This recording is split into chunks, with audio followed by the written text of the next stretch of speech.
मां बहुचरा गुजरात की एक प्रमुख देवी हैं, जो मुख्य रूप से राज्य के कच्छ और सौराष्ट्र क्षेत्रों में पूजा जाती हैं। मां बहुचरा को महिलाओं की देवी और शक्ति की प्रतीक माना जाता है। उनकी पूजा का इतिहास और धार्मिक महत्व बहुत गहरा है और वह सदियों से यहाँ के लोगों की आस्था का केंद्र रही है। मां बहुचरा की कहानी बहुत ही दिलचस्प और प्रेरणादायक है। कहा जाता है कि मां बहुचरा का जन्म कच्छ के एक छोटे से गांव में हुआ था। उनकी मां का नाम देवी रूपा था और वह एक बहुत ही धार्मिक महिला थी। एक दिन जब बहुचारा छोटी सी बच्ची थी, देवी रूपा को स्वप्न में मां काली ने दर्शन दिए। मां काली ने देवी रूपा से कहा कि उनकी बेटी बहुचरा भविष्य में एक महान देवी बनेंगी और कई लोगों की रक्षा करेंगी।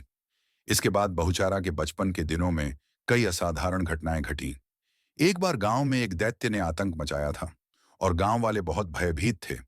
तब बहुचारा ने अपनी शक्तियों का प्रयोग कर उस दैत्य का संहार किया और पूरे गांव को सुरक्षित किया।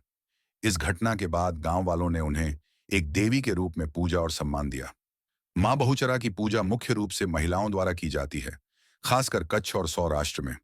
उन्हें शक्ति की देवी माना जाता है, जो महिलाओं को उनके अधिकार, सम्मान और सुरक्षा प्रदान करती हैं।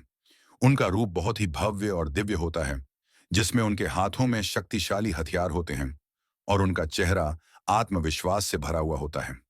यहाँ तक कि गुजरात के कुछ इलाकों में विशेष रूप से बहुचरी मेला आयोजित किया जाता है, जिसमें हजारों की संख्या में श्रद्धालु आते हैं और मां बहुचरा के दर्शन करते हैं। इस मेले में लोग अपने श्रद्धा भाव से पूजा अर्चना करते हैं, नृत्य करते हैं और भजन गाते हैं।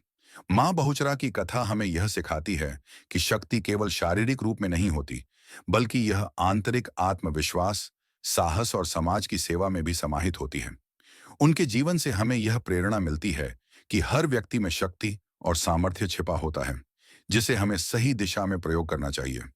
आज भी मां बहुचरा की पूजा गुजरात में अत्यधिक श्रद्धा और विश्वास के साथ की जाती है और उनका प्रभाव वहां की संस्कृति और परंपराओं में गहरे रूप से समाहित है। मां बहुचरा का नाम हमारे लिए एक प्रेरणा है, जो हमें अपने अंदर की शक्ति को पहचानने और उसका सही दिशा में उपयोग करने की शिक्षा देती है।